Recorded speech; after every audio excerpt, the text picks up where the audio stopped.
The Center for Jewish Activism is happy today to provide you with this tape so you can get a better understanding of the life of Rabbi Meir Kahane, Zichrono Livracha, Hashem Yinakam Damo.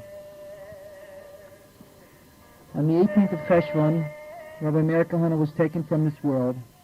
On the 18th of Kislev, Rav Nachman at the Israel Center, to an overflow crowd of over 280 people, told some of the background information and family history of himself and his brother, and about his childhood memories of Rav Meir.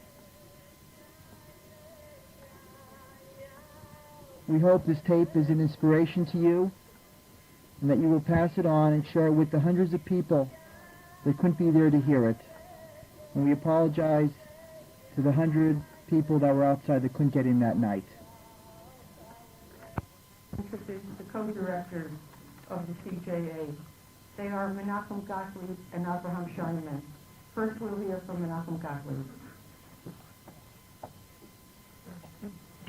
Thank you, Rhoda.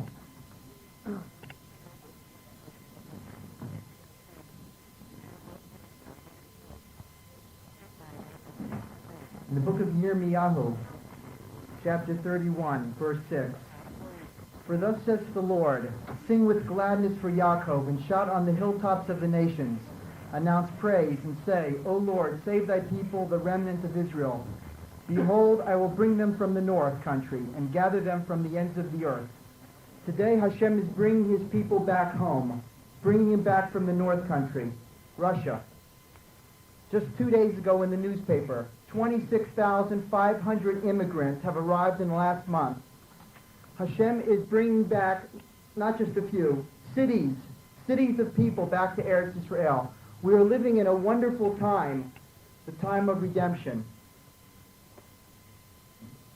It's important to mention that because it was Rabbi Meir Kahane who was very instrumental in opening the doors for Russian Jewry.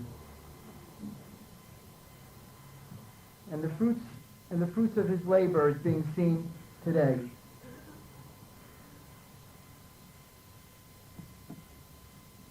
In Miami, where I grew up, there would be election time every now and then, and people would vote on various propositions.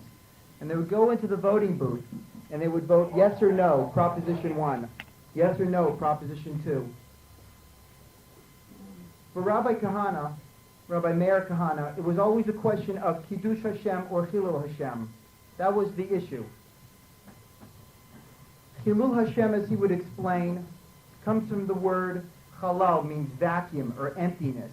Means it's as if to say there is no God. So if someone says we should keep Yehuda v'Shamron, but for no other reason but just for security, that is if he's saying there is no God, God doesn't play a part. For Rabbi Kahane, there was no such thing. Hashem plays a part in every decision he made, from the individual level to the national level. May we be zocha always to choose the lever of Kiddush Hashem when we make our decisions in life. And the last thing is a personal story. When I first came to Israel several years ago, I was bothered by now and then you would see a Jew laying on the streets in Jerusalem, without a home, with tattered clothes. At the yeshiva I was going to at the time, I asked the rabbi, do I have to take this person home? Do I have to take care of him? What's my obligation to this person? So the rabbi said, no, you don't have an obligation because you can't do anything about it. That was his answer. But I wasn't happy with that answer. And about a month later, when I saw Rabbi Meir Kahane, I asked him the same question. Do I have to take this person home? Do I have an obligation? So Rabbi Kahane would say, yes, absolutely. For Rabbi Kahane, it was very clear the obligation every Jew had for his fellow Jew. And two, more than that, he knew that every Jew could do it. Every Jew has an obligation, and not only that, he can do it. If he wills it and he tries, he can do it. So therefore, it's not enough to say, I can't do that. Let the government take care of it. No, Rabbi Kahane knew, I have to do it. I have to take care of it. And it was just 2 or 3 days ago, as I was thinking of what I wanted to say tonight, in the old city, there was this poor man who came up to me, and he said to me, he was asking for money. He said, in another day, I'm not going to have a place to sleep. So I started talking to him more.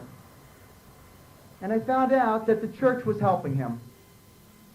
Here he was, a Jew in the old city with a yarmulke on, and the church is helping him. The Christian embassy.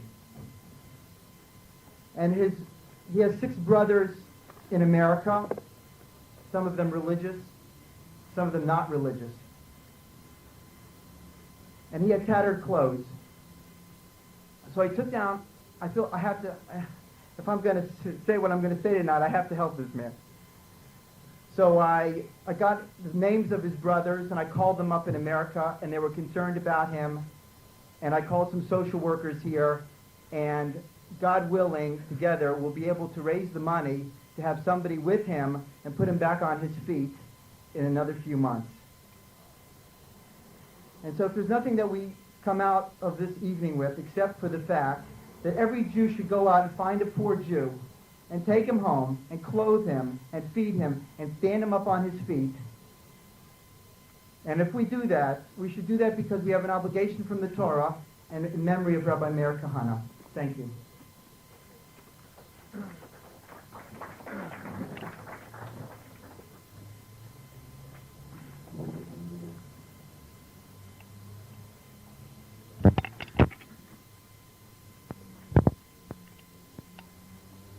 I would just like to reiterate the fact that I have never seen in the Israel Center a crowd such as big as it is tonight. The fact that there are people even outside who want to come in, unfortunately can't. That does say something about the greatness of the man we're going to speak about tonight. On November 7th, Yutet Cheshvan, I was on my way from the Shomron to Yerushalayim. It was the day of the Levaya of Rabbi Meir Kahane. And I heard on the radio that the plane coming from the United States was about to arrive approximately 1 o'clock. It's Lod. And I heard it over and over again. Over and over again they said on the news, soon the plane carrying the body of Rabbi Meir Kahane will arrive. When I got to Yerushalayim, it dawned upon me I should be there. So I turned around and I headed west to the airport. As I arrived at the airport, I saw a group of people waiting there who had the same idea. And the moment I arrived, within the first minute I arrived, overhead came in the Boeing 767 carrying the body of Rabbi Meir Kahane. At that moment, a chill went up my spine. And I thought about one night, 21 years ago, when I was 12 years old, my dad said to me, Alan, or he used to call me Alan, listen, you got to come with me tonight. It was 1969, right about this time. You've got to come with me tonight. Down in Center City, in Philadelphia, there's somebody coming from the Jewish Defense League, this Rabbi. He's the type of guy I like. I heard he talks about defending Jews and standing up for Jews. So myself, being 12-year-old who's looking for excitement, it was a night to be out with my dad. I went. That was the first time Rabbi Kahane came to Philadelphia. From that night on, my life was affected. I became a changed person, and I changed as a Jew. It didn't happen overnight, but it was a gradual process. I was then not religious. I was living in America. I felt something about being Jewish, but it was similar to the way other Jews feel in the United States, bar mitzvah, and so on. And when I thought about that night, and the plane landed, and I took a moment and I thought about it again. Here I am today. My name isn't Alan, my name is Avraham. I'm 33 years old. I'm living in Eretz Israel. I've returned. I did Shuvah. I came back to the Torah. I married a fine wife. who is an Akeret Bayit, who raises a Torah household. We have 3 children who are all following the path of Torah and Emunah, living in the Shomron. And who was the person who was responsible for that? That's the first thing I'm going to say. Yes, Hashem, when we all have our time, we go to Shemayim, that's the first thing I'm going to say. Hashem, it was Rabbi Meir Kahane. I remember arguing, being in the JDL for many years. As we all know, JDL was a very controversial organization, and you're always getting into arguments. So in order to justify my arguments, I had to read what the justifications were, and I opened the pages of the Jewish press, and there I'd see the articles by Rabbi Kahane. And myself being a non-religious person, well, that was my Torah. That was my Torah. That was the way a Jew lived. And I'd start to quote Rabbi Kahane in order to justify myself in the arguments with people. And I'd say, our sages say, and it says in the Sifri, and Chazal say, here I am without a kippah, not knowing what I'm saying, and one guy says, who's this guy Chazal? I said, I don't know, but he said that we got to stand up. We got to stand up and fight for Jews. And that was the secret behind Rabbi Kahane, because he took Jews who didn't know exactly where they were. He pulled them together, and he said, be proud to be a Jew. And not only that, but to be a proud Jew, to be a good Jew, is the way of the Torah. And slowly it came in, and slowly it started to work into myself, and I realized that I have to come back to Israel, and I have to become Torah observant, and I have to live authentically like a Jew. My story is not unique, you should know. My story is not unique. There aren't thousands, but there are tens of thousands of Jews in the world today that have become more conscious and more Jewish because of Rabbi Kahane, even though many of them sometimes won't admit it. But in the moments of truth, they do admit it. How many Jews have I seen today who say, if it wasn't for that talk from Rabbi Kahane that I heard in the university, what I heard here, I wouldn't be here today in Israel, I wouldn't be Jewish. This is what will stand in the merit of Rabbi Kahane in the world of truth. This is his payroll. I met my wife here in Israel also. I found out, interestingly, when we were first speaking, that she also was affected by Rabbi Kahane. Well, it's true that although being a card-carrying member of the JDL wasn't necessarily a criterion for marrying, I would also accept somebody who belonged to Herut, Beitar, Triple SJ. But the fact that she also too was affected by him said something, I can't believe it. Look at this. And my family is here today because of it. During the past 30 days, it's been very difficult for me. I thought it wouldn't be, but it did. It was. And in the middle of, sometimes spontaneously, I'd start to cry out to myself. Stop. Thought I was above that, but no. There's a void inside me. And I thought to myself, I can continue crying. But then I thought to myself, there's two reasons why I should stop crying.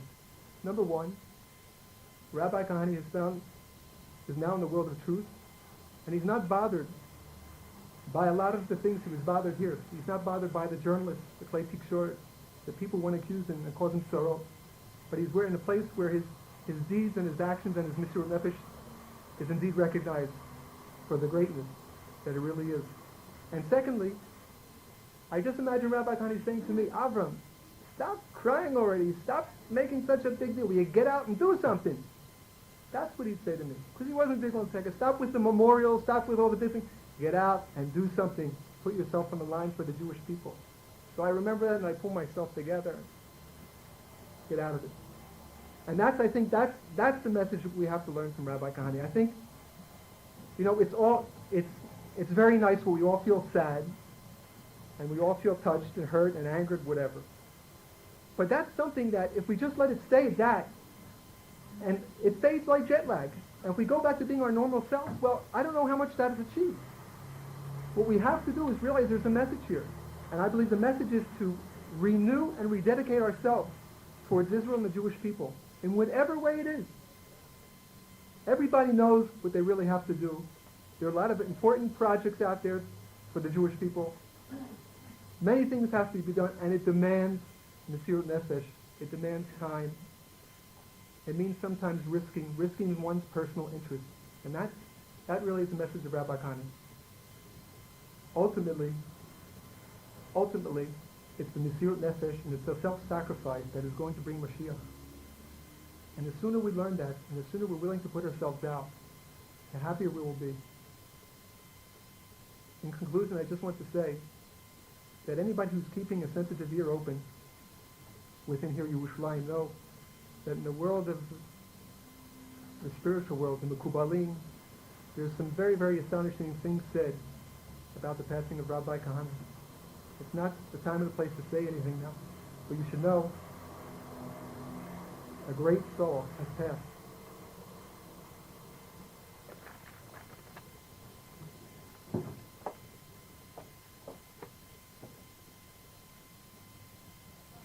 Thank you, Abraham Sheinman and Menachem Gottlieb.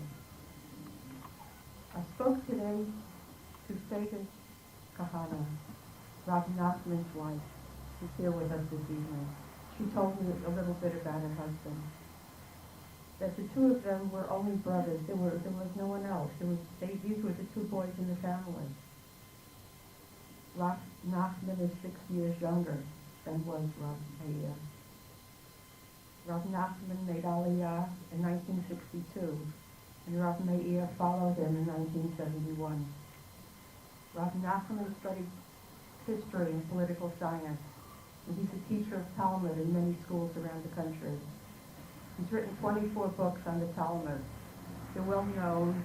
They're called Meir Minuchot, which translates to peaceful water. It's an explanation of Tosfot of Gomorrah. Rabbi Nachman lives in the Old City. He's one of the founding rabbis of Young Israel of the Old City, which is in the Muslim quarter. I'm not going to tell you anymore because he'll tell us about himself. He's talking about his brother, Rabbi Meir.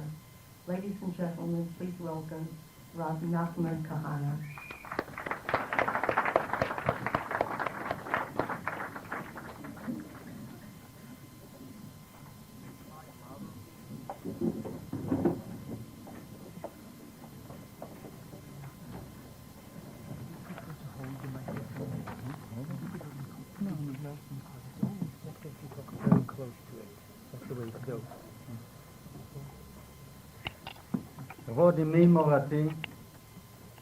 Everyone has come here this evening to pay homage to my brother Rabbi Meir.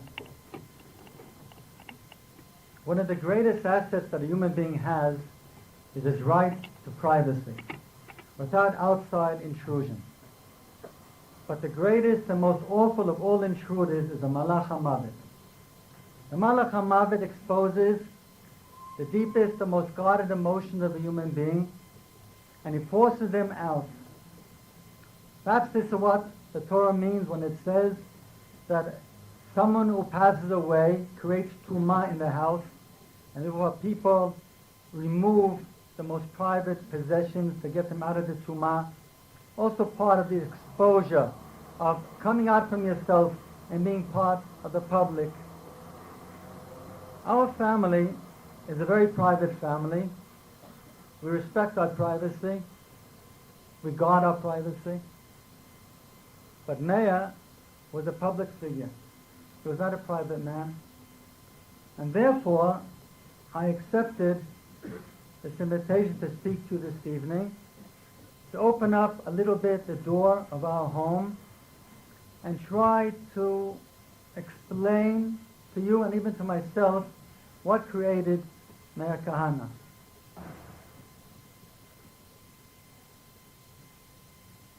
The Torah says in Pasha Chayei Sarah, "Vayu Chayei Sarah 100 shana, 20 shana ו7 שנים, שני חיי שרה, ותמת שרה ותמות שרה בקריית ארבע היא חברון בארץ כנען." The Torah makes a point of specifically stating the age of Sarah and where she died. Chazal tell us because every person has a predestined number of years that he's supposed to live, and it's already predestined where he's going to die. The famous story in the Gemara in Sukkah and the Gemara in Shabbat The framework of a human being's life is decided when he's born. It is the task of a person to fill in the years that he was given from the day that he was born to that unknown day and an unknown place where he's going to give up his neshama to the Shamayim. Perhaps we can even describe life as someone going to a supermarket. You go to a supermarket, you get a wagon. And you can put into the wagon the most ridiculous assortment of items, and no one says anything. But at the end of the day, you have to take it out. Each one is weighed, each one is marked, and each one is paid for. When a human being is born, he gets a wagon. And God says, fill it with whatever you want. Mitzvot, averot, the most ridiculous assortment of achievements and experiences in life. And God doesn't do anything. But at the end of the day, everything is taken out, everything is weighed, everything is measured, and you're paying cash. No checks accepted in the Shamayim. Everything is paid for. Meir's basket of life was filled with an assortment of items which one would not usually find in the normal life of a human being. And perhaps from what I will tell you, we could understand what made the man, if it's possible, what he is.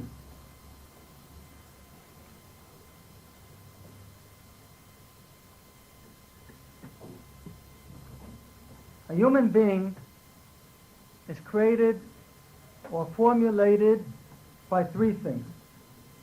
One is a mystical item called the neshama, of which we have no understanding what's all. God has not given us any understanding of a neshama. The second item is the genes of which a person inherits when he's born. And the third thing is the environment of his home and the time in which he lives. If we speak about our genes, our inherited genes, we come from the stock of Kohanim. The Kohanim are always the activists of Am Yisrael. Perhaps beginning with the time in Shimon bar Levi that took apart Shechem 3,000 years ago, and continuing on within the Midbar, the Shevet Levi, were the faithful of Moshe Rabbeinu and the activists of Moshe Rabbeinu, continuing on to the time of the Beit HaMikdash, and the Maccabim, was Chanukah we're going to celebrate this month, and going on and on through Jewish history, see that the Kohanim were always in the forefront of change, the forefront of initiation of activities in Am Yisrael, even up to Rav Kook, who was the great philosopher of religious Zionism to this day. But again, the genes are also an item which we don't have too much understanding. What I can talk about is the environment in the home and the time in which we live. My mother is here now. Perhaps she can even tell you better about the home environment because she created it. But she requested me that I should tell this story. The environment in our home was one of Torah study, doing mitzvot, chesed, and Eretz Yisrael. Let's start with the aspect of Torah. Since my mother is here, we'll start with my mother. And all these things I'm telling you is to create a background upon which we can understand how such a person was created. My mother's father was born in the city of Dvinsk. Dvinsk had a very special reputation. There are two great rabbis lived in the city. One is Rabbi Meir Simcha, who was known better as the Or Sameach, as the yeshiva named after him. And the other was the Gaon from Rogatchow. My grandfather, my mother's father, was on the Beit Din of Rabbi Meir Simcha. We knew my grandfather. He was in America. We knew him. He passed away when I was 8 years old. He knew Shas word by word, Baal Peh. My father said that he knew Shas word for word. You probably recall there's in America a very famous company, the Manischewitz Matzah Company. Mr. Manischewitz was a charitable man, And before Pesach, about a month before every Pesach, my grandfather would come to his home and he would put a pin inside a Gemara, and my grandfather would state the word in every page under that pin. For this, we get a huge amount of money to distribute to tzedakah for Pesach. We knew the man. We never learned with him. We played with him. He was a wonderful man, but he died very young. But we knew who he was. In the city of Dvinsk, my mother told us that she was brought up in a most elegant way. They were very, very wealthy. My great-grandfather supplied the army with material, and when my grandfather was born, he set him aside only for learning Torah. Only learning. And they lived in an elegant home in a palace. And my mother had a governess. The governess she would call mother in Latvian, and her real mother she would call mama in Yiddish. And they lived a wonderful life. But then the communists came into Dvinsk, and the communists sought two kinds of people, Rabbanim and wealthy people. My grandfather fitted both bills. And they had to run away. And they ran away, they had a dacha in the forest, a home in the forest. My grandfather said, we'll go away there, no one will find us, until the storm passes over and we'll come back. The whole family went. My mother then was a little girl, and they went to the dacha, the private home in the forest, who was stocked with food and no problem. It didn't take more than a few hours for the police to come and to arrest all of them. Who told?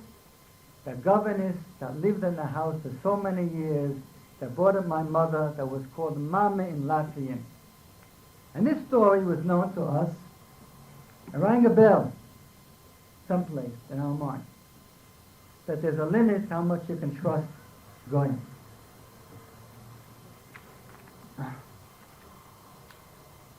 My mother recalled sitting, maybe it's not so nice to say, on the lap of Rabbi Meir Simcha, and she's a little girl, and he would feed her oranges. They were in the houses of Rabbi Meir Simcha, they lived there, then all the time, and the great Rogatchev would go on. It was a life of Torah, and this environment of Torah was brought over through stories and incidences which were told to us in our childhood. On my father's side, and let me just add one more thing. My mother's side, she comes from 16 generations of Rabbanim. And this is a factor which certainly influenced us in the house. On my father's side, I don't know exactly how many generations of Rabbanim there were. I remember when I made a hesped on Meir and I said, a new word came into the lexicon of the Jewish people, Kahanism. What's Kahanism? People think Kahanism is a political kind of an idea. Kahanism is not that at all. Kahanism are rabbis and dayanim and mechabrei sofrim, sfarim, and that's who we were. That was the family. Our great-grandfather, Baruch David Kahane, came to Eretz Yisrael in 1858. He was the shaliach, the messenger of Chaim Sanzer, the Sanzer Rebbe, to create the Sanzer community in the city of Tzfat. My grandfather came there, and he brought my grandfather, then was 3 years old, and they settled in Tzfat. Now, to know what it means to be in Tzfat 140 years ago, I spend my hours every day in the Muslim quarter of the old city. If I have any problems, I take the telephone, I call the police, and I call the Mishmar Gvul, and I call Sahal. I have no problem. But the Jews that lived in Tzfat 130, 140 years ago, and in Yerushalayim, and in Tzeri, and in Hebron, had no telephone. If they had, they don't want to call up. They lived there only by bitachon. And they came here because of the great Avad Eretz Yisrael. And my grandfather grew up in Eretz Yisrael, and he married a woman whose name was Sega Yavis. Came from Yaakov Emden Yavis, and they were in Eretz Yisrael many more generations than the Kahanes.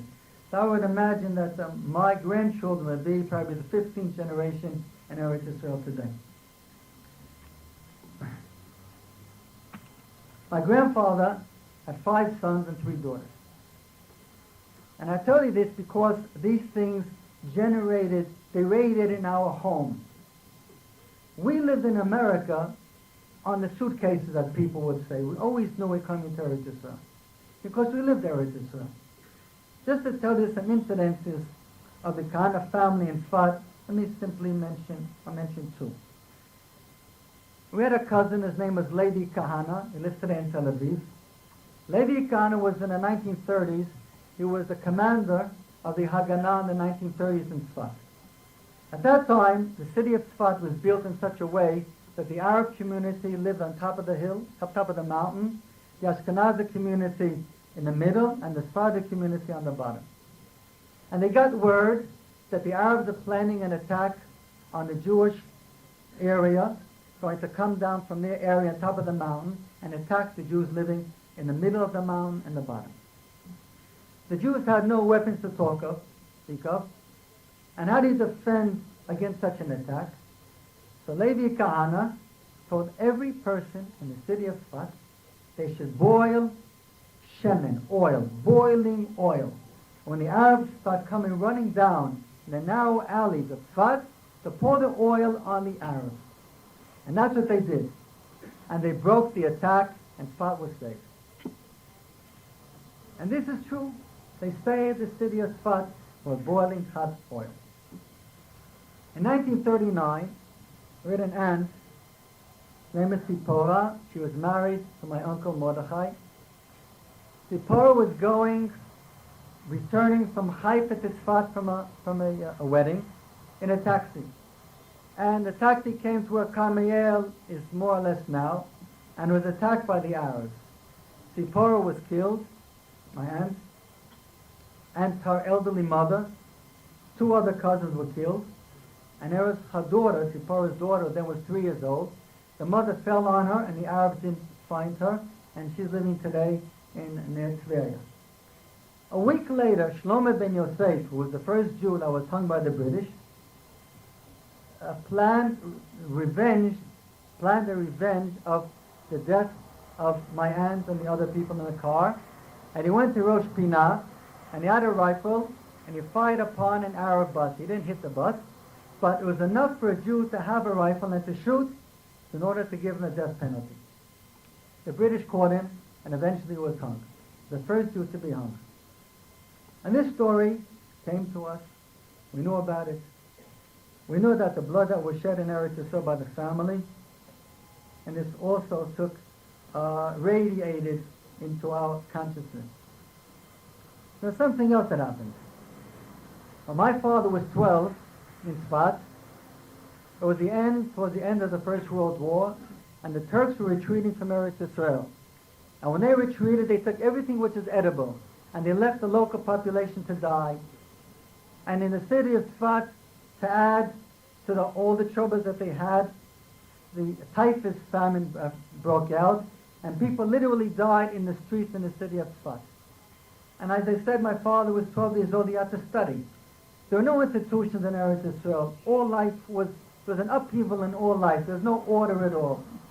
My grandfather, of Nachman, took my father to family in Europe in which he could live a more normal life and study.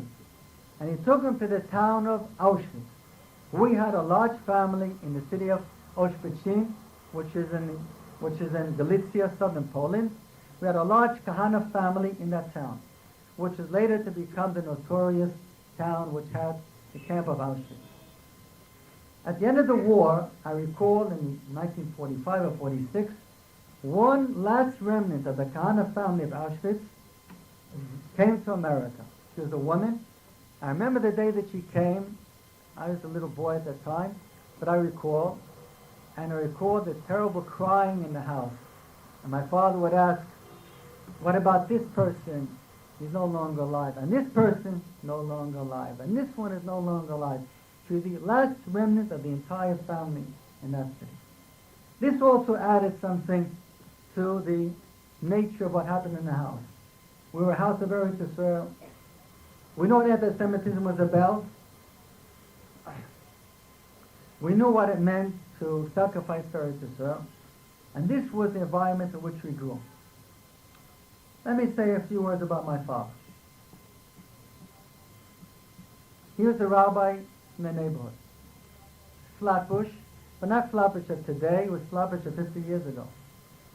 And we lived not in the good part of Flatbush, we lived in a part of which was it was in an Italian neighborhood and Irish, with about 20% Jews, and the Jews were not religious. And the only children that had yarmulkes, kippot, in that area, were my brother and I. And we paid a price for that. We paid a price for being the rabbi's son and for having kippot. And I don't know if it was every day or every 2 days or every 3 days, but in my mind it was very, very much. All the time we had trouble with the goyim. If we would take off the kippah, we wouldn't have any trouble. But we kept it on. And it became a matter of great principle for us to have the kippah. And my father is very proud of us. I recall once I was in his room, he had a study, and he opened up the drawer, the bottom drawer, and I saw a little bag. And the bag was earth from Eretz Yisrael, which many Jews in Chutz La'aretz have. I think it must have been at that time 4 or 5. And I asked my father, what is that? And he said, oh, that you're not allowed to touch. That's very holy, you're not allowed to touch. He was a very great psychologist, my father. From that time on, I wanted only to touch that bag of dirt. Nothing else interested me. Said it on Eretz Yisrael. And so, about a week or month later, I was in the office again, my father's room, and he opened up the drawer, and I said, and I touched the bag. He says, now you can touch it. He took it out, put it into my hand, and a few grains of dirt came out from the bag. I walked out of the room, and I ate it. That's okay. That's the way a child, not a child, I would do it today also.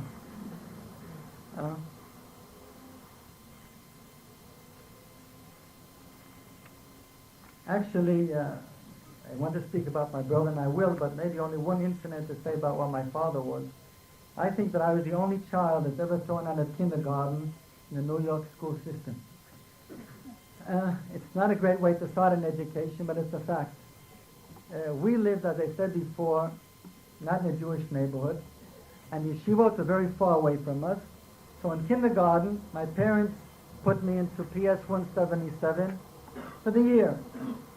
And every morning in PS 177, they would pledge allegiance to the flag, put our hands on a heart and pledge allegiance, and I would do that.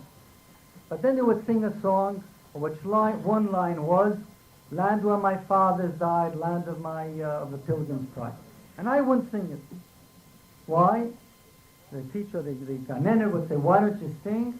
I say, because it's not the land where my fathers died. First, my father's alive, and he was not born here. He was born in Palestine. The truth of a child.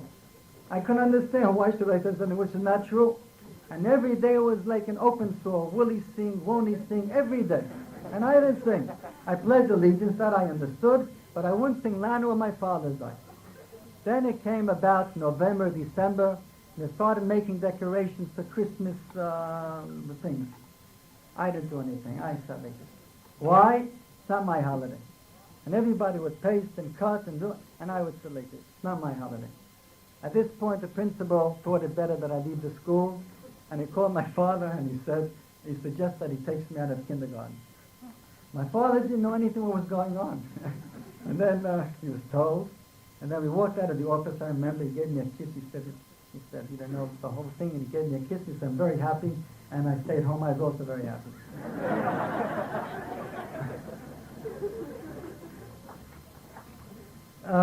My mother was a Rebbitzin in the neighborhood, the real classical Rebbitzin. Her whole life is dedicated only to this shul. And it was a shul which they should all live and be well. Didn't really appreciate very much what was done for them. They took it for granted, like usually, like the world says, a shul which does not want to send away the rabbi is a sign that the rabbi is not a rabbi. And if they succeed in sending him away, it's a sign that he's not a mensch. That's the way it's always been there's always been a love-hate relationship between rabbis and the community. But she was a classic Rebbetzin. Her whole life was dedicated to the shul, as well as my father, obviously.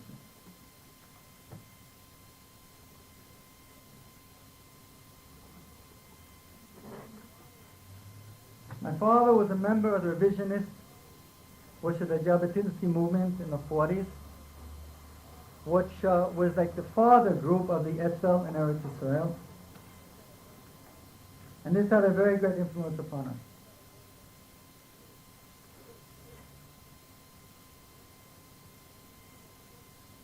We were fortunate to be born at the time of the beginning of Medinat Israel and before Medinat Israel. My brother was at that time 16, and he was a member of the Beitar. The Beitar at that time was not a football league as it is today in Eretz Israel. It was a very, very serious organization. There were two purposes of Beitar at the time.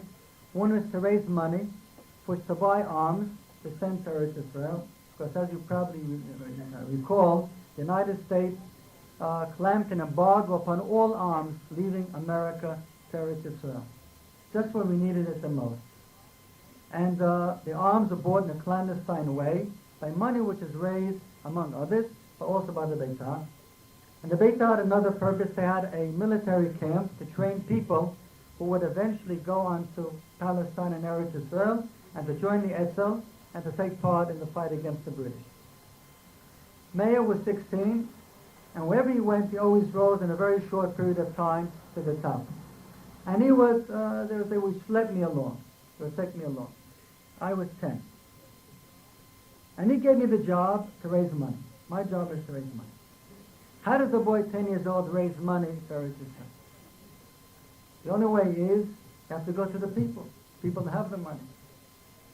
Every day, for an enormously long period of time, I would go to the trains at Meir. He would take the uptown train, and I'd take the downtown train. And the train would stop for exactly 12 seconds. You can believe me. 12 seconds, the train would stop at the station. I would stand at the front of the car and make a speech and say, the people of Israel are fighting for their lives, give money, help them, buy arms, and then 12 seconds over, the train would start. I go around from person to person to collect money. My greatest fear was from the police. Not that anything would happen to me, but he would, God forbid, take away the money. Because you're not allowed to solicit money under 16 years old. I knew all the laws. I would come home every day with pockets filled, hundreds of dollars, day after day after day. I give the money to Meir, and Meir would pass the money on. Our shul purchased an ambulance, which was sent on to the Etzel. It was on the ship called the Altalena, the unfortunate Altalena, and it's someplace now under the water off the coast of Tel Aviv. Once I went with Meir, and we saw something which I don't believe I'll ever see again in my life, or maybe no one will ever see again in their life. We went to collect money on Pitkin Avenue. Pitkin Avenue at the time, they used to say, what's the fastest thing in the world? It's an Arab riding up Pitkin Avenue on a bicycle. At that time, Pitkin Avenue was only Jews. And they took a sound truck. The idea was to play the music. It's again 1947, 48. And a lot of chevra were on the back of the truck with many flags. The idea was they would come down from the truck. 4 boys would hold the flag, and people would come to put money into the flag. That was the idea. So we went to Pitkin Avenue, and the sound truck was there. They played Israeli music, or Jewish music, or Palestinian music, at the time was called. And then I saw something, as I told you before, which I don't think I'll ever see again in my life. When someone comes to me and asks for tzedakah, put my hand in my pocket. If it's 100, it's too much. 50 is too much. 20 is too much. If I find a shekel, I give them a shekel. I saw then people put their hands in their pockets and they didn't even look what they were doing. They threw it all inside these flags. And in a very short period of time, all the flags were filled up. They take the flags, throw them in the back of the truck, out again. People would come, just put their hands inside, just throw the money in. And it just, I saw mounds of money, mounds of money. When would you see such a thing again? The money was taken, the money was spent on, and arms were purchased, guns were purchased, and things. The mayor said to me I should meet him one day in the shul. There was a room over there where the chazan used to practice, and he needed it really. and he told me to meet him at a certain time, and I was I think 11, and he was 17. I came to the room with the chazan, and I see Meir is there, and papers, reams of papers all over the place. And I see written on the papers, Tnuat HaTorah, the Torah movement. I said, what's this? He says, you and me, we're starting a political party. We're going to go to Eretz Israel, and we're going to make Israel religious. At 10 years old, my brain exactly wasn't in that, but he bought me. How? He said, see this mimeograph machine? You're going to run a mimeograph machine. When I saw that, I said, okay, you got me. I'm on your ticket. In other words, at the age of 16, where the other boys are playing ball and running around doing other things, his mind was already to know the Torah, to come to Eretz Israel, and to make Eretz Israel religious. That's where he was. This is not something which started later on in life. It was in him from the beginning.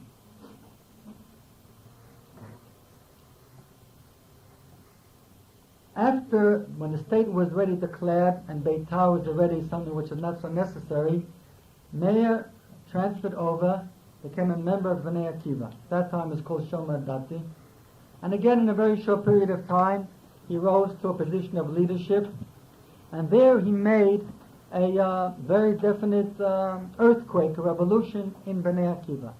Bnei Akiva at the time, their ideal, or the idealistic line was called Hakshama. You had to go to kibbutz. If you wanted to come to Eretz Israel and to live in Yerushalayim or to live in Be'er Sheva, you're not for Bnei Akiva, only kibbutz.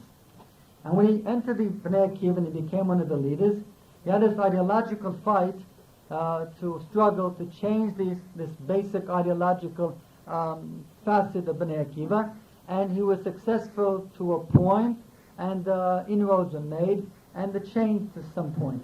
But he did do something which really changed the entire Bnei Akiva in the United States, something which today would be so sordid to the human ear, as you probably tell me that it's impossible. He brought in many boys that learned in yeshivot into Bnei Akiva. And first and foremost with Talmidim of Chaim Berlin. If you mention his state to Chaim Berlin, they would say you're a liar. Tens of boys from Chaim Berlin entered Bnei Akiva, and the effect was immediate, and they became much more religious than it was previously to that. And then eventually Meir left and he went on.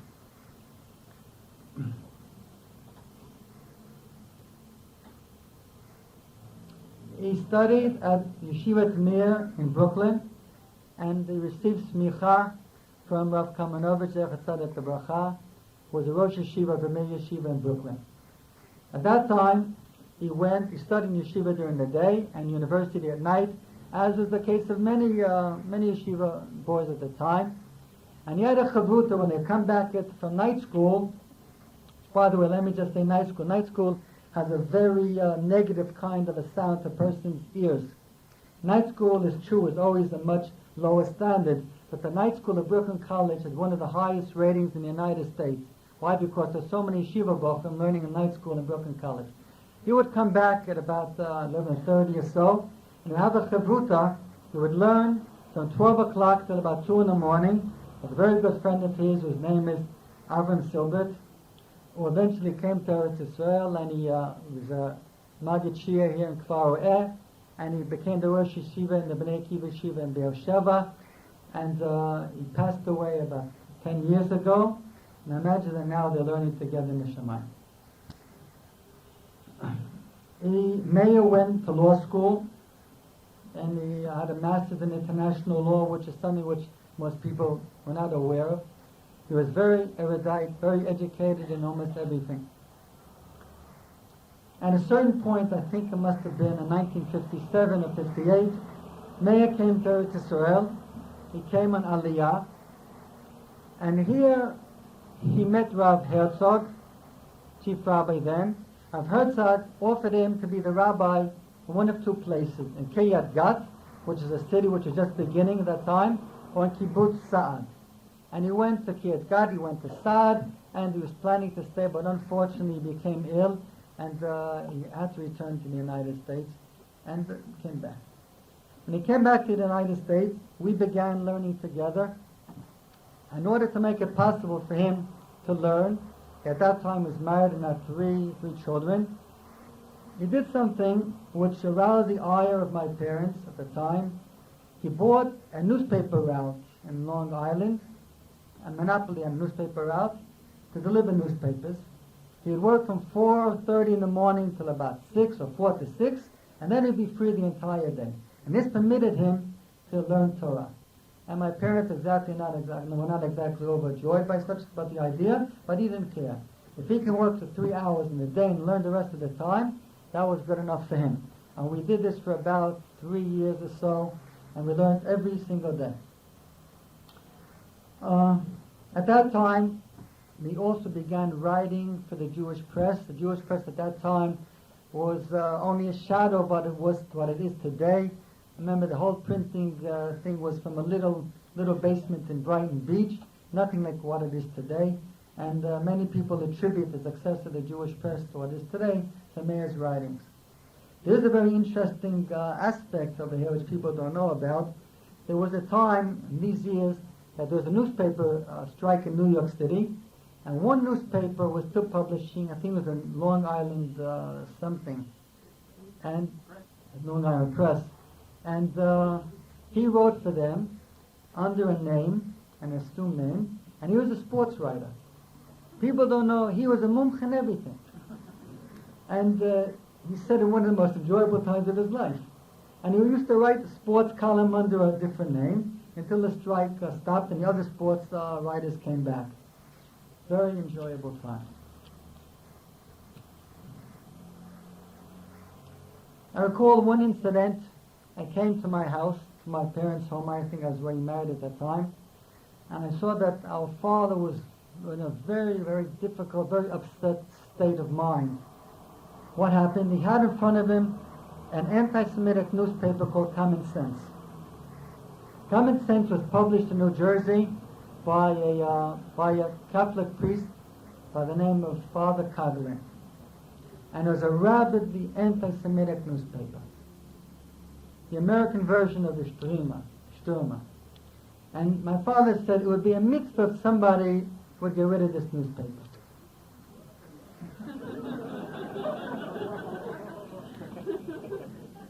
I'm going to tell you something, but if you repeat, I'm going to deny every word. I'll talk in the third person. Anyway, there were two boys that heard this from their father. And the older one said to the younger one, you know, the father says something, we've got to do it. So the older one had a friend at that time who was an expert in making fevers blow up. And the older brother said to him, will you make one of these things for us?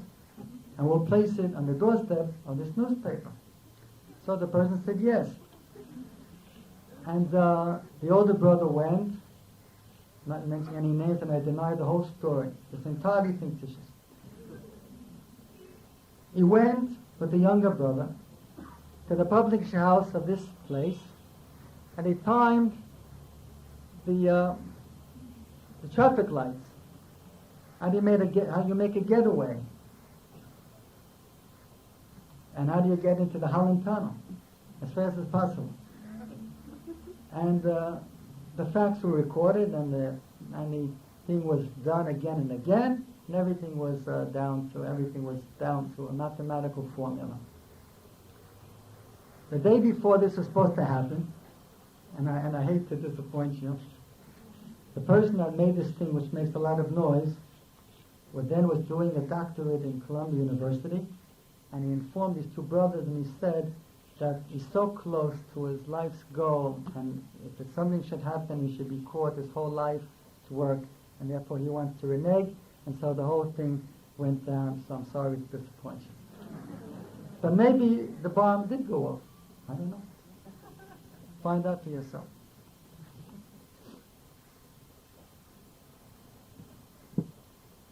Then Meir became a rabbi in Howard Beach.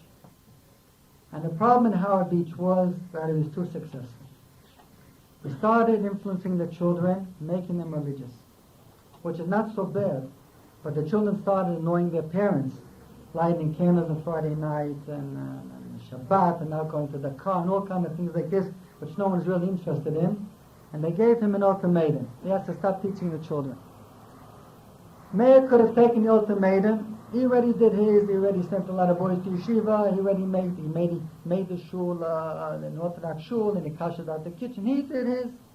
But in principle, he said a rabbi is not allowed to accept ultimatums from Balabat.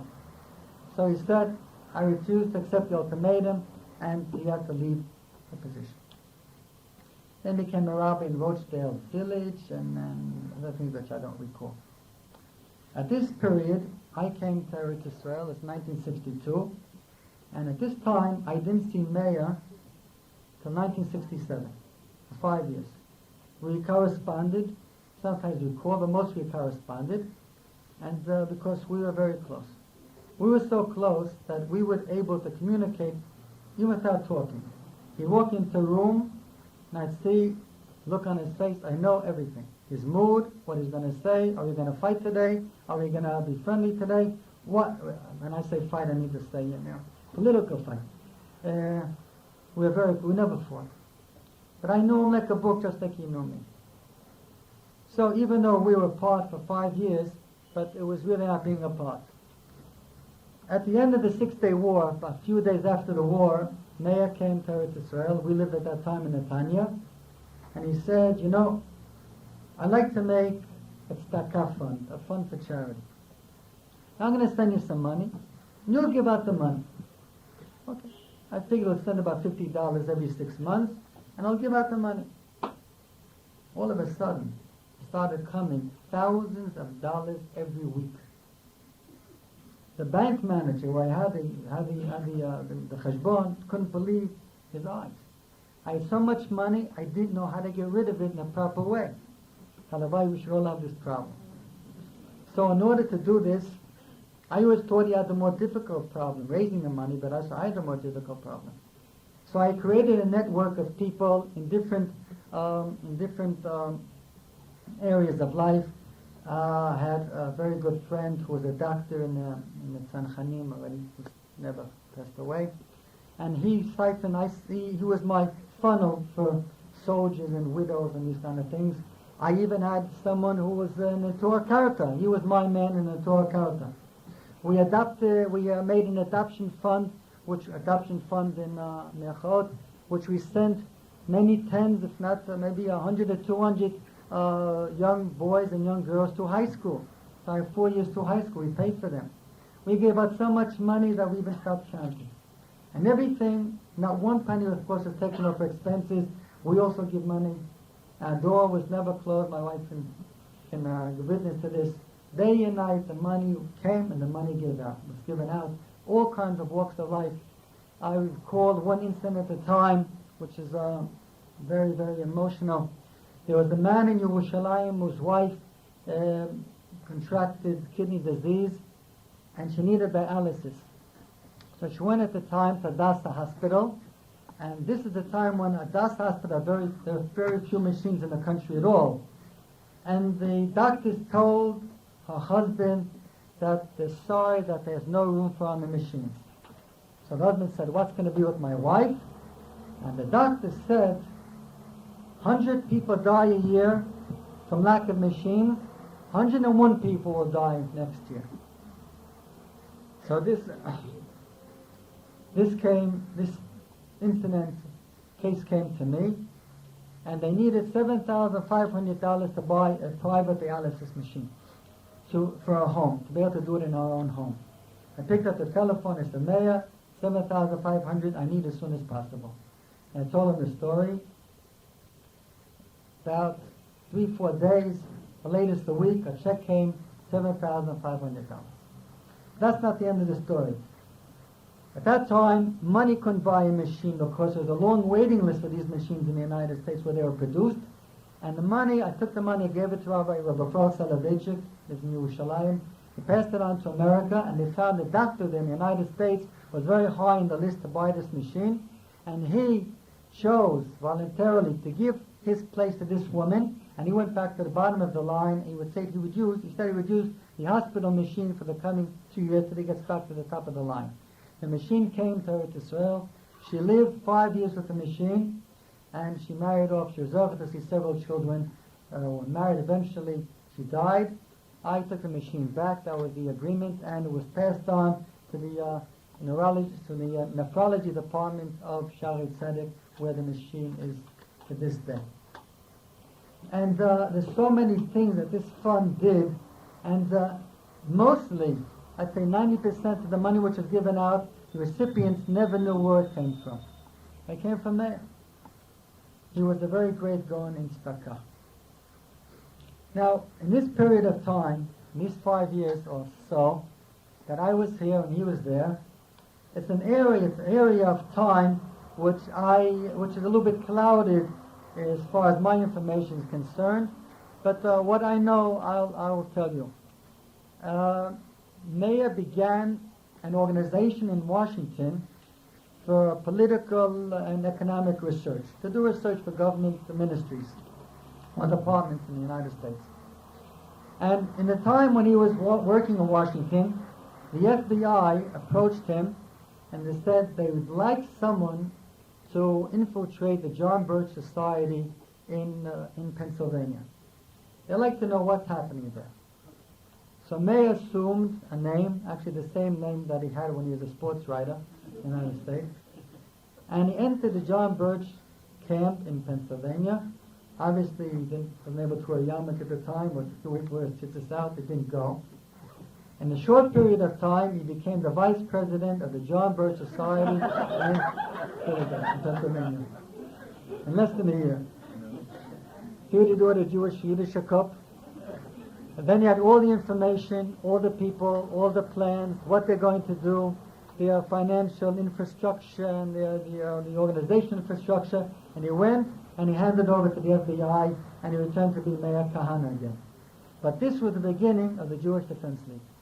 His meeting with the John Birches, his approach with them, and his very personal knowledge of them opened a new world of the anti-Semitic organizations in the United States. And John Birch is only one. And he saw that there was a network stretching from coast to coast. And it was insidious in their anti-Semitism. And they're growing by leaps and bounds. And he said, this is very dangerous. And this began the rise. This was the beginning of the Jewish Defense League. Jewish Defense League, I'm sure there are many people here that know more about it than I do. Because I was here and was over there. It began as a way of defending the local neighborhoods, usually places where the majority of the Jews are left and only the elderly remain, and someone had to protect them. And he had many incidences against with the black community and with the Hispanic community, and his worst troubles with the Jewish community. That's where he really suffered. He told me one incident that Borough Park was began being plagued with anti-Semitic incidents by, I think it was Italians or Puerto Ricans who live on the outskirts of Borough Park, and he began the Shmirah, he began these the local patrols in Borough Park, and it was going pretty nicely. And then one day, a couple of Rabbanim of Borough Park called a mass meeting. They brought all the people together in Borough Park who would come. And one Rebbe, Meir was there, and one Rebbe got up and he said, he used to like this, my grandfather received makot from the Goyim, and my father received makot from the Goyim, and if I have to receive makot from the Goyim, that has to be my lot, and I will receive them. And he said, to do away with the patrols, no patrols. Meir went, he picked up his hands, and he said, okay, forget it. And he left. In 1970, I became an assistant to one of the ministers, to the Minister for Religious Affairs in the government. I was there for 2 years. It found me a very interesting position. And the two things I'd like to tell you about this period of time. In 1970, with the Leningrad trials, if you recall, there were several Jews that hijacked the plane. One of them was Yosef Mendelevich, and tried to get out of Russia, but didn't make it to the plane, and they were arrested and put on trial. Just at this time that these Jews are put on trial, the Metropolitan, which is the Russian name for the Archbishop of Leningrad, was planning a visit to Eretz Israel, and obviously he was coming gay to pay his respects to the Minister for Religious Affairs. And we received notice that he would like to visit the minister, and of course we agreed. Whenever a minister, prior to the time that a minister receives a certain official, the foreign ministry sends a background of the person so the minister would know who he's dealing with. And we received, a few days prior to his coming, we received the background of this gentleman, this holy gentleman, who was the Archbishop of Leningrad. And just to mention one interesting feature about him, he was a colonel in the KGB. And he was so trusted that I remember it said that people of this rank never go alone. They're always followed. There's always someone from the KGB following them.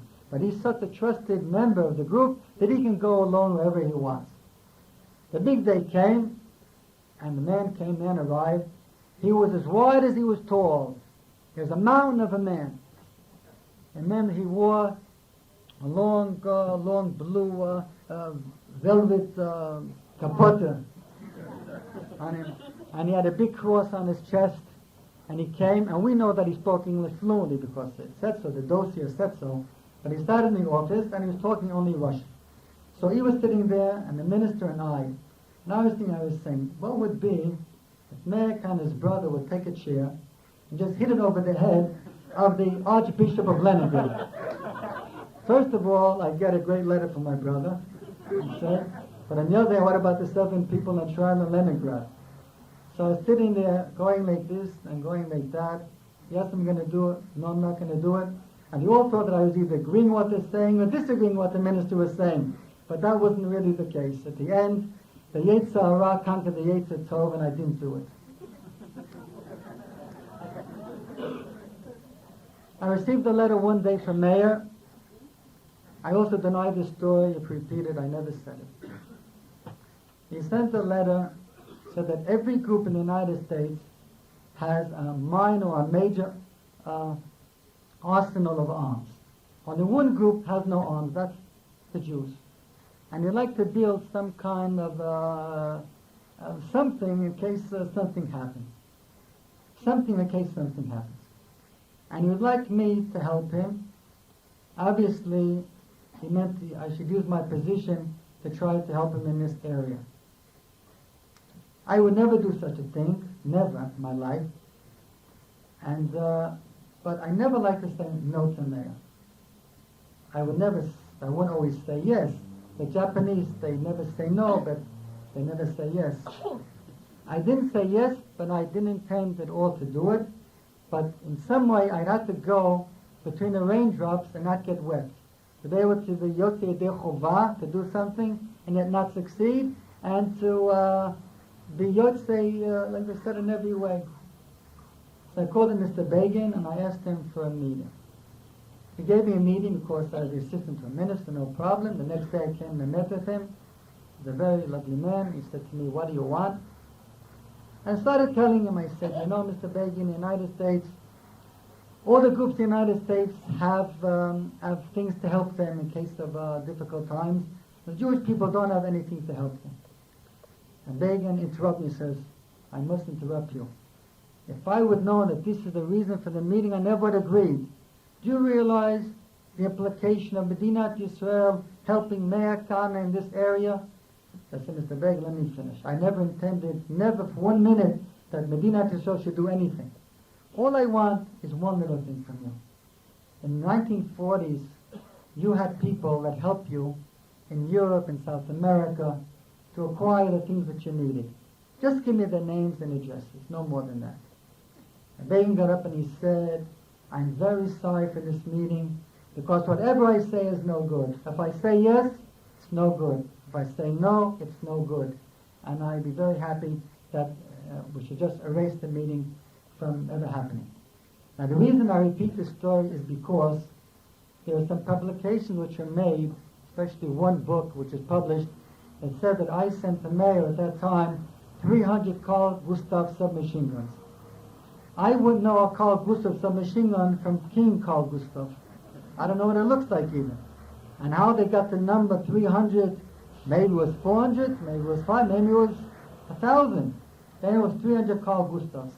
But it's really not true. Nothing at all. Not even the names of people in Europe and people in South America. And what he did eventually was, this you probably heard, he made some kind of a meeting with the mafia in America, which is not so nice for a Jewish boy, but he really wanted to accumulate things, weapons in case the Jews needed. And he befriended a loser, Joe Colombo, who was eventually shot, and this flirt also ended in nothing. It seems there was Mina Shamayim, but nothing should come out from this. Thank God, nothing can happen. Maybe I'm boring you. In 1971, Meir and his family came to Eretz Yisrael. About a year after he came here, I want to tell you a story that you should know that the establishment was not all that against him. One day a policeman came to my home in the old city, and he gave me a letter saying that, like a summons, I have to appear in the Gashi Rusim the following day. I made a cheshbon and nefesh. I didn't park illegally any place. I didn't have a car. I didn't do anything wrong. I daven 3 times a day. The police can't want me for anything. I went to the police the following day, and they brought me into the room of the head of the police, and there was sitting a very distinguished-looking man in a suit and a tie, which is a chiddush for those times. He said, Rabbi Kahane, sit down. Introduced himself as Mr. Berger from the Shin Bet. And he says as follows, he said, when your brother came to Israel, I invited him to my office in Tel Aviv, and I warned him saying that you can't do in Israel the things that you did in America. As you know, in America, the JDL did certain things. They harassed the Russians, and some people even said they shot into the Russian consulate in New York. I wouldn't know, I was not there. But they did certain things which were a little bit heavy-handed. And they told, and Mr. Berger, I'm sure that was not his name, said that I warned your brother that in Israel you can't do these things here. And now I want you to know that he overstepped the line again, and we have a principle in the Shin Bet, we never warn twice. But since your brother is very respected in our eyes, we found a compromise how to deal with the problem. We're going to ask you to warn him again in our name. So actually it is a warning, but it's not a warning. So he said to Mr. Berg, I want you to know that you play a very dirty game, and it's not right that you should do this, one brother to another, and I don't promise you I'm going to speak to him about it at all. And then we started to talk, all kind of things, and Berger says to me, he says, you think your brother discovered the demographical problem? We're very aware of the demographical problem of the Arabs, of the natural increased reproduction of the Arabs. So what do you do about it? He says, well, sociologists have proven that the more furniture there is in a house, the less children there are. And when the parents sleep in bed and not on the floor, less children are born. So we go to our villages and we buy them beds, we buy them furniture, we buy them everything they want. I said to myself inside, not an Arab, you buy it for me also. Anyway, what I answered him, I will not repeat to you.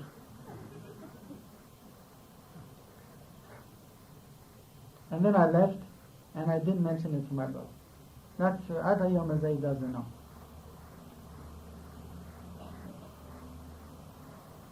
One day, he was arrested by the police and was held for several days without being told what he was held for. His lawyers are not known either. And then he was brought to court and he was told that he had sent a letter to New York which was confiscated by the censor of the mail department. I don't know if you know, but the mail department here has a censor office, which they don't open every letter, but he opened every letter which they can get their hands on. And he sent a letter to the United States saying, giving instructions to the people in the United States to eradicate the Iraqi consulate in New York. Very timely, isn't it? And the letter, in some way, found its way. You see, what did he do? He said the simplest way is simply to take a letter and put it inside the mailbox. That's the most innocent way. And he threw the letter in the mailbox in Matzah. What could be more holy than that? And the letter found its way to the censor in the mail censor. And he was arrested. And he was charged with conspiracy to commit a crime, a violent crime, chutzlaretz, and all kind of degrees, and they built an entire case over him. In any event, the the prosecutor demanded 15 years of jail, 15 years of actually being in jail. And it was a very difficult court case. And I don't have to tell you how we all felt, my father, my mother, and all of us, and Meir's wife, and everybody. It was just 15 years. And the prosecutor who came to prosecute the case was not one of the minor assistants. It was a state prosecutor of the state of Israel. It was Bach at the time, the highest ranking prosecutor of the country. And he asked for 15 years. The judge, and I tell you again, in order, this is another incident to show that there were some people that understood Meir, even in the establishment. The judge had a very difficult time. He was not going to give Meir 15 years in any way, shape, or form. And we could see him sitting and squirming in his chair here and there. He had a very difficult time. At one point, the judge says to Meir, he says, "Do you regret what you did?" He was giving him way to get off. And Meir got up and he said, "No, I don't regret, I do it again." At this point, the judge was like begging him, "Let me help you." At this point, the judge was very angry, and he called for a recess in the court session, and he said, 15-minute recess for Rabbi Kahane to assess his answer and maybe speak with counsel and give a different answer. He went outside, all went outside into the hall, I remember. He was sitting on a bench. They were all screaming at him. My father was screaming at him, my mother was crying at him, my wife was screaming at him, I was screaming at him, the lawyer was screaming at him, he's sitting over there, nothing. And the lawyer says, 15 years in jail. If you don't get 15, you'll get half. They're not going to give you less than half. If Gabriel Bach asks for 15, the judge's not going to give you 7? For that, give him a way to get you off. And he says, "No, I will do it again." But a few minutes before the end, Meir weakened and he said, "Okay, I'll make some kind of a statement which will help us." Okay. Everybody was relieved, everybody was happy. They go back to the courtroom, and they said, "Look, Rabbi Kahane, would you please answer again the question, do you regret the act that you did?" He got up, and he made the greatest speech in double talk that I ever heard in my life.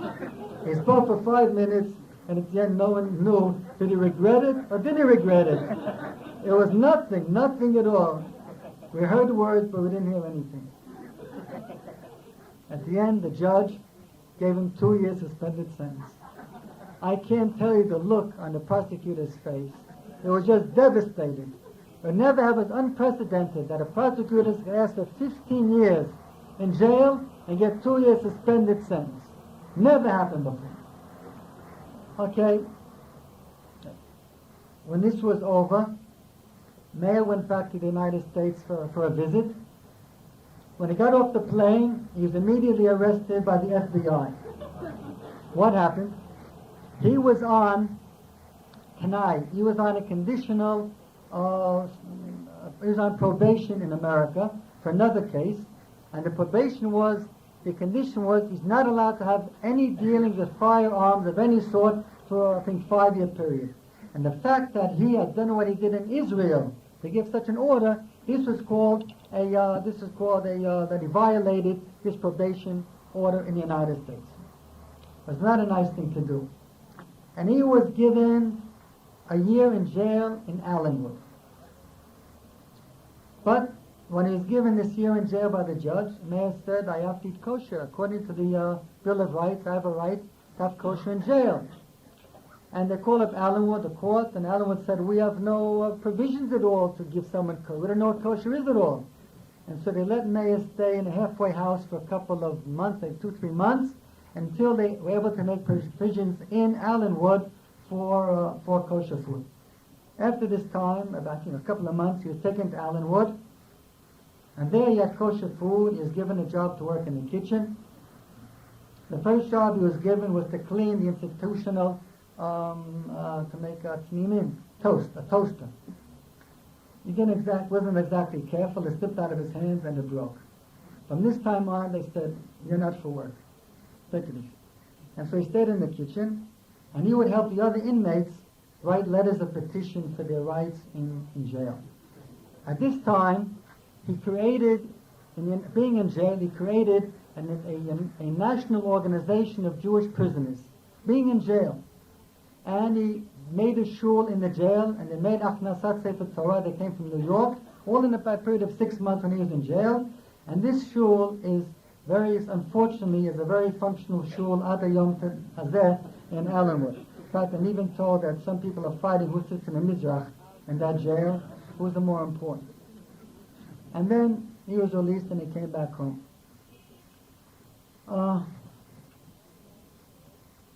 Back in Eretz Israel, he created the Tnuat Kach to run for the Knesset. He lost once or twice, I don't recall exactly. And the third time, he entered the Knesset. He continued with the Maaseh Chesed, which people don't know about. Things which everybody knows about, I don't have to repeat.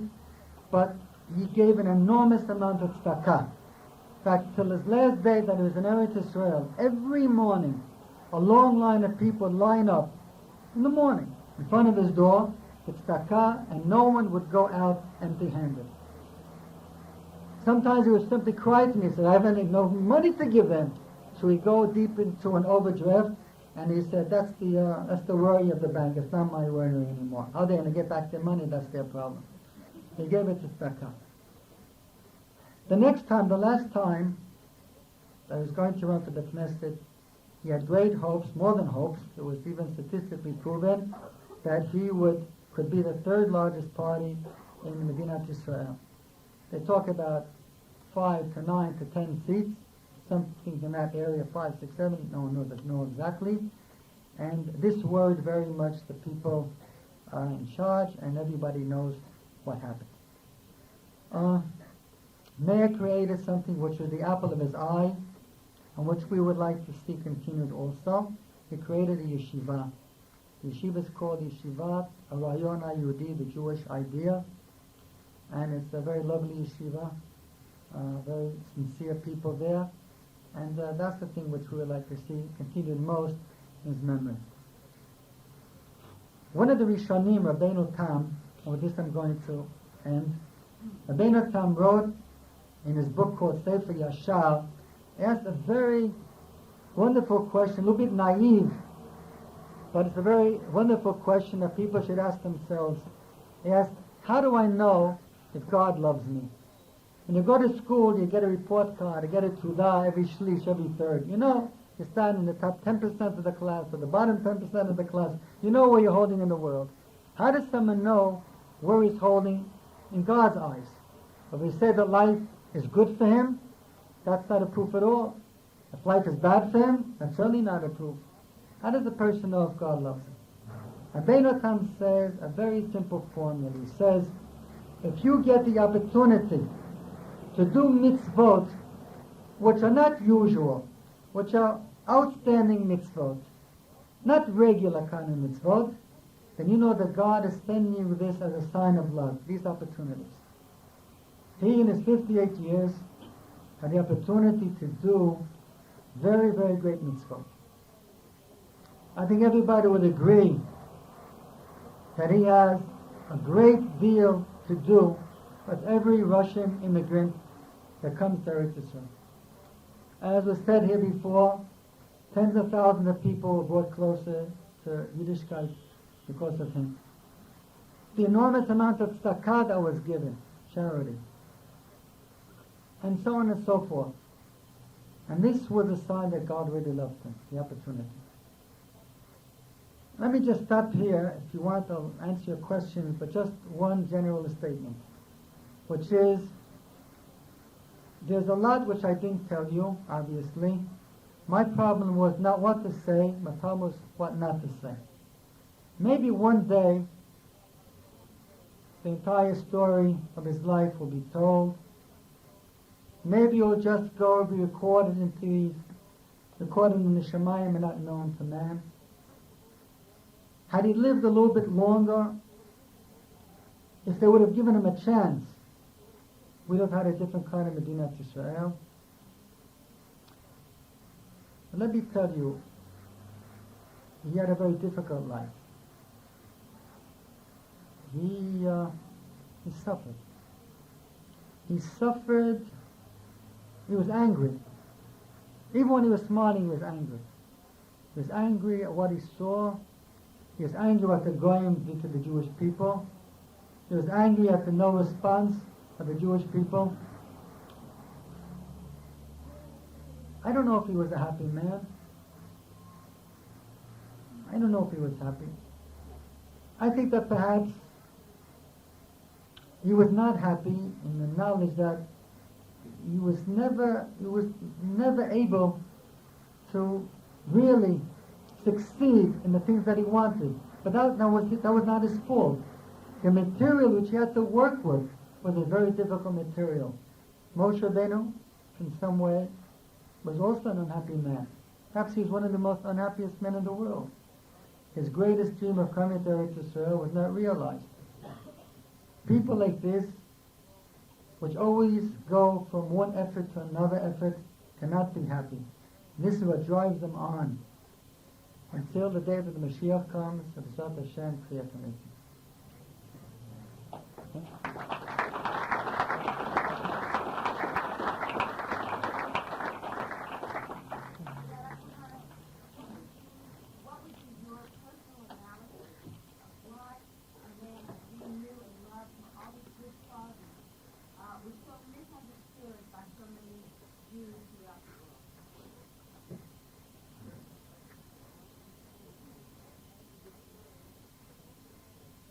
There was once a man that said, "My conscience is clean. It's never been used." Meir was someone that aroused people's consciences. And that's the worst crime you can do for a person. And that's why he was not liked. Very simple.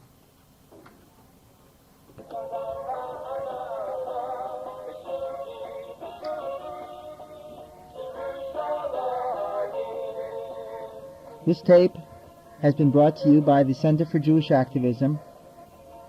Our address is Har Bracha, DN, Lev HaShomron, Israel.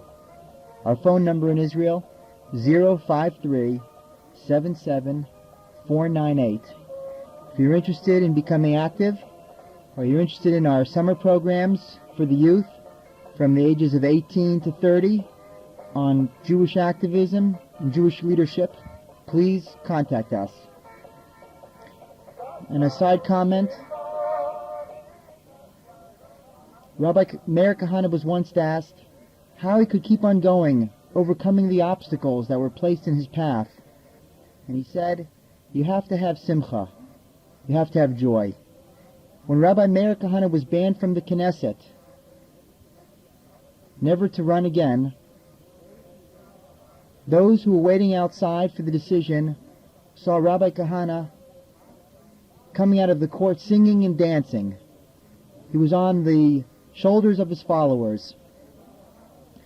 And they thought he won. He did win. He won because he followed the will of the Almighty.